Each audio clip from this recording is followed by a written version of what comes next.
Asai, André, ja, laatst het ek die helfte van die mense nie geken nie, maar ek ken dit ken almal.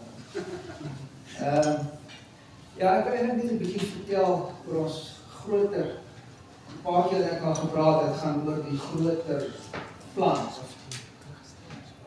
Dis onder andere die deel wat ek betrokke is die media kant. En die media kant het ek ons noem my X-Mind. Jy kan nou nie mooi sien daar nie, maar UCS Sisebou is waar ek jou aandeel in het, daar bo in die middag, ek sal nou 'n bietjie groter maak, en ek wil die idee kry, wat UCS Sisebou se mandaat is, wat hy in die volgende tyd tot 2030 moet uitrol om help besighede in plek te kry. Die eerste plekkie is wat ons noem TerraSync.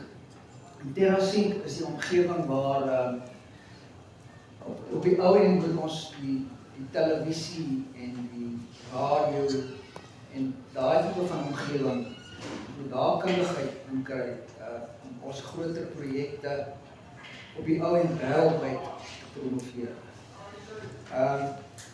En die ander plekkie is wat ons noem is Can Adventures. UCS Sisebou moet Can Adventures gebruik om ons groter projek landwyd en wêreldwyd bekend te maak en te promoveer, te bemark ensovoorts.